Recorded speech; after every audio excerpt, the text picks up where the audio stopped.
Timog Africa ay sari-sari na binubuo ng isang timpla ng mga tribo na ang bawat isa sa kanila ay may natatanging katangian.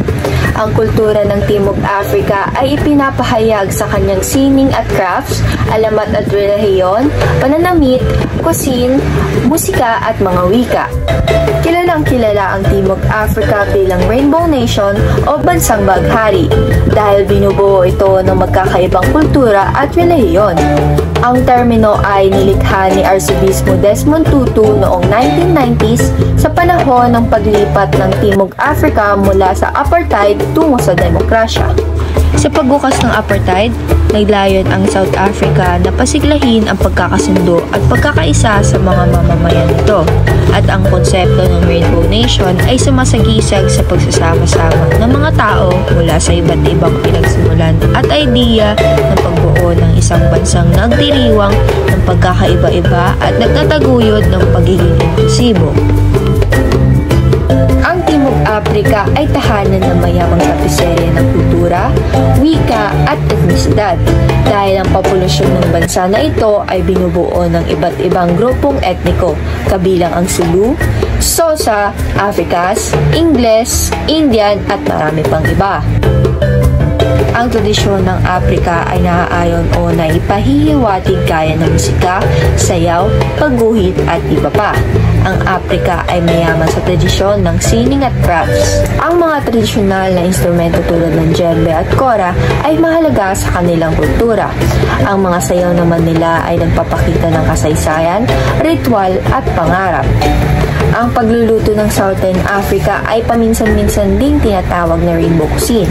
Pati na ang pagkain sa rehiyong ito ay isang timpla ng maraming mga ginagamit sa pagluluto.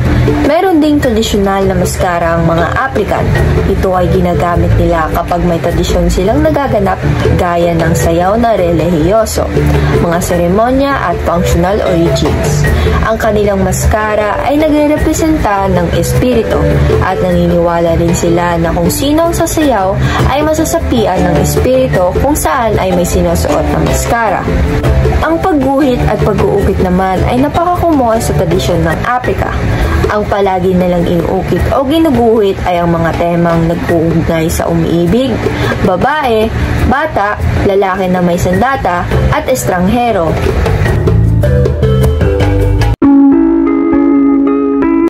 Paniniwala sa Timog Africa. Animismo. Ang animismo ay isang espesyal na relihiyon na pinaniniwalaan ng ilang tao. Iniisip nila na ang lahat ng bagay sa mundo, tulad ng mga hayop, halaman, bato, at maging ang mga ilog ay may sarili mga espesyal na espiritu o kaluluwa. Ang mga espiritu ito ay para mga Diyos at nagagawa nila maging mabuti o masama ang mga tao. Kaya naman sila ay sinasamba, iginagalang at minsan ay kinakatakutan pa sa iba't ibang paraan. Espiritismo. Ang espiritismo ay tulad ng isang grupo ng iba't ibang bagay na ginagawa ng mga tao upang subukang kumolekta sa mga espiritu. Kabilang dito ang mga bagay tulad ng pagkukulang, astrolohiya, mahika at paggamit ng mga espesyal na bagay o anting-anting upang ilayo ang masasamang espiritu at pasayahin ang mabubuting espiritu. Relihiyon sa Timog Africa. Si John Mbiti, isang matalinong tao na maraming alam tungkol sa mga relihiyon sa Africa, ay nag-uusap tungkol sa kung paano niniwala ang mga Afrikano sa kanilang mga ninuno, na sa tingin nila ay nabubuhay muli ang mga patay. Ang mga ninuno na ito ay para mga espiritu na interesado sa kung ano ang nangyayari sa kanilang mga pamilya sa mundong ibabaw. Sila ay tulad ng mga tagapag-ingat ng mahalagang bagay tulad ng mga tradisyon at tuntunin ng pamilya. Kung may lumabag sa mga tradisyon at ay tuntunin ito, parang hindi nila ginagalang ang kanilang mga ninuno na kumikilos tila parang sikretong pulis para sa kanilang mga pamilya at komunidad. Espesyal ang mga ninuno dahil nabubuhay din tulad natin, kaya naiintindihan nila kung ano ang kailangan natin at nakakausap nila ang Diyos para sa atin.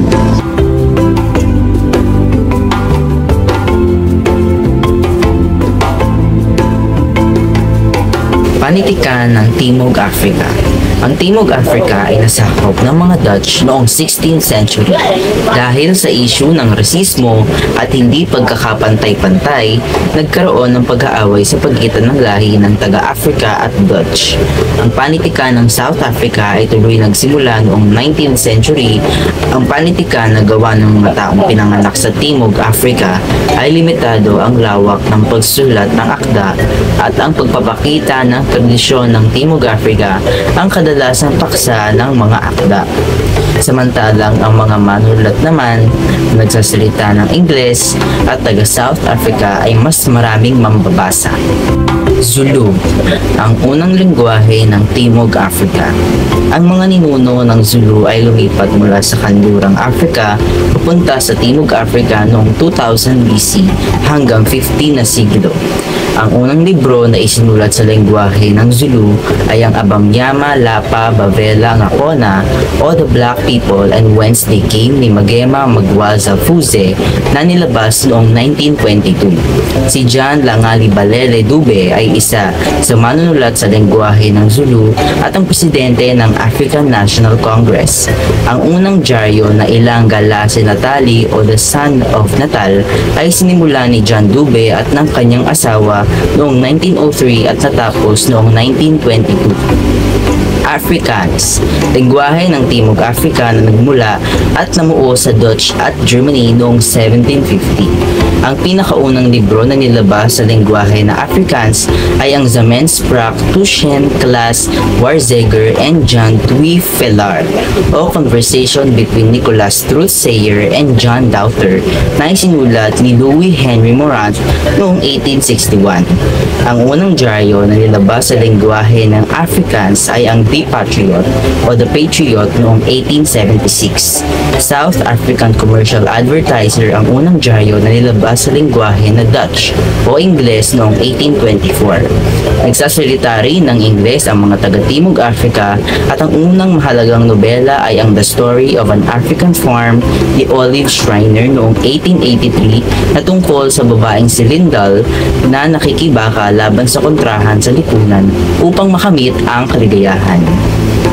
Naging malaya ang Timog Africa noong 1910, naging republika noong 1961, umalis sa Commonwealth noong 1968 at bumalik din noong May 1994. Naging non-racial democratic constitution ang Timog Africa noong April 1994 at si Nelson Mandela ang pinakaunang presidente na black at ang unang democratically elected president ng Timog Africa.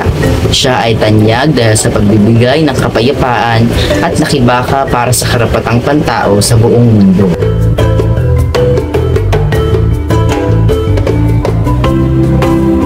Maraming magagaling na manunulat at obra na nagmula sa Timog Africa na nagbibigay liwanag sa kanilang kultura, kasaysayan at mga hamon sa lipunan. Sinarito si John Maxwell Coetzee, ipinanganak noong Pebrero 1640, ay isang novelista sa Timog Africa at Australian sa Naysay, Daluvika, Tagasali. Isa siya sa pinakakritikal na kinikilala at pinalamatian na may mga akda sa wikang Ingles. Nanalo siya ng Booker Prize ng 2 beses, ang CNA Literary Award 3 beses, ang Jerusalem Prize, ang Prix Femina Étranger, at the Irish Times International Fiction Prize. At meron rin ba pang mga parangal at honorary doctorates. Sunod, si Brayton Bach, pinanganak noong Setyembre 16, 1630, ay isang manunulat, makata at pintor sa South Africa na naging kilala sa buong mundo bilang isang dissident na makata at vocal critic ng South Africa sa ilalim ng apartheid. At bilang isang political prisoner ng National Party-led South, pamahalaan ng Africa, si Brayton Bach ay formal na itinuturing na ngayon ng mga nagsasalita ng Afrikaans bilang kanilang makata na nagwagi at isa sa pinakamahalagang buhay na makata sa panitikang Afrikaans at mayroon din siyang French citizenship.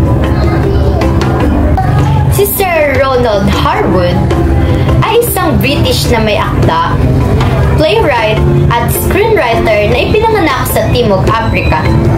Nakilala sa kanyang mga dula para sa British stage, pati na rin sa mga screenplay para sa The Dresser, kung saan siya ay hinirang para sa isang Oscar, at The Pianist, kung saan nanalo siya ng 2003 Academy Award para sa Best Adapted Screenplay. Siya ay hinirang para sa Best Adapted Screenplay Oscar para sa The Diving Bell and the Butterfly noong 2007. May mga iba pang mahuhusay na manunulat tulad ni Chimamanda Ngozi Adichie, Wole Soyinka, at Nadine Gordimer, na nagbigay ng mga boses sa pambansang karanasan at kumakatawan sa iba't ibang aspeto ng lipunan sa Timog Africa. Ang mga obra ng mga manunulat na ito ay naglalaman ng masilimuot na mga kwento at malalim na pagsusuri sa karanasan ng mga tao sa rehiyon.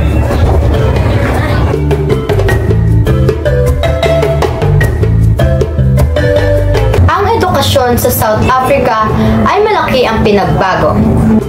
Sa kalagitnaan ng 17th century ang unang European school na itinatag sa Cape Colony. Noong 1663, binuksan ang pangalawang paaralan. Ang mga peripatetic na guro ay nagtuturo ng pangunahing matematika at wika. Ang mga bagong pamamaraan sa organisasyon ng paaralan ay pinakilala noong 1740. Sa pagitan ng 1860 at katapusan ng ika-19 na siglo, maraming mga paaralan ang binuksan at ang mga bagong tuntunin at pamamaraan ay sinimulan. Noong 1829, itinatag ng pamahalaan ng South Africa ang South African College na tinatawag na ngayon bilang University of Cape Town. Mula noong 1994, ang South Africa ay gumawa ng mahusay na mga hakbang sa pagkakasatuparan ng karapatan sa edukasyon, mabilis na pagbuo ng isang mahusay, na-access at dekalidad na sistema ng edukasyon para sa mga bata at kabataan. Ang edukasyon sa South Africa ay patuloy na nahihirapan habang sinusubukan ng gobyerno na makamit ang pantay na pagkakataon para sa lahat. Populasyon at ekonomiya ng Timog Africa. Ayon sa macro trends, ang populasyon ng Timog Africa ngayong 2024 ay nasa 61 million, 1% ang itinaas nito mula sa populasyon noong 2023. Mayroong 23% taga-Timog Africa ang nagsasalita ng Zulu at ang Zulu ay ang kanilang unang lengguwahe na sinusundan ng Xhosa na may 16% bilang pangalawa. Ang sektor ng industriya ng Timog Africa ay umaasa sa pagdumina dahil sila ang may pinakamalaking producer ng platinum, gold at chromium. Bumaba ang kanilang economic growth mula 4.7% noong 2021 na naging 1.9% noong 2022. Inaasahan naman na tumaas ang ekonomiya ng Timog Africa ngayong taon at inaasahan na magiging 1.5% sa 2024 na sinusuportahan ng turismo, kalakalan, pagmimina at paggawa.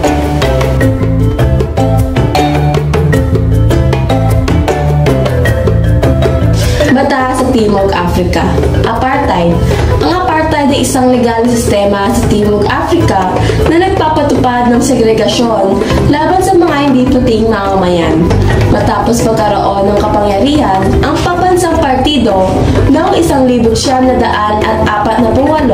ipinatupad nila ang mga patakarang ito ng rasista. Ang mga hindi puting Timog African ay pinilit na manirahan ng hiwalay sa mga puti at gumamit ng hiwalay ng mga pasilidad. Sa kabila ng oposisyon, tumagal ng halos 50 na taon ang apartheid hanggang sa sinimulan ni Pangulong F.W. de Klerk na pawalang bisa ang mga batas noong 1971. Sina de Klerk at Nelson Mandela ay nanalo ng Nobel Peace para sa kanilang pagkisikap sa paglikha ng bagong konstitusyon para sa Timog Africa. Ang apartheid ng ibig sabihin ay apartness sa Africans ay isang sistema sa Timog Africa na nagpahirap sa black majority at pinapaboran ang white minority. Nagsimula ito noong 1948 nang maupo ang pambansang partido at nagpatupad ng mga patakaran ng white supremacy. Pinaghigpitan ng mga patakaran ito ang paggalaw at pagkakataon ng mga itim na individual, kabilang ang mga batas na nag-aatas sa kanila na magdala ng mga dokumento ng pagkakakilanlan sa lahat ng oras, at ipinagbabawal silang magpakasal sa mga puting tao o magpatayo ng mga negosyo sa ilang partikular na lugar. Ipinatupad ang segregasyon sa iba't ibang aspeto ng buhay, kabilang ang edukasyon at mga pampublikong espasyo. Sa pagbukas ng aming video tungkol sa Timog Africa, umaasa kaming mas naiintindihan nyo ang kahalagahan at kasaysayan ng rehiyon na ito. Dahil ang Timog Africa ay may mahalagang papel sa kasaysayan at pang-ekonomiya. Gayon din, itinuturing na mahalaga ang papel nito sa pagsusulong ng kapayapaan at pag-unlad sa kontinente. Muli, kami ang inyong tagapaglakbay mula sa Timog Africa. Paalam!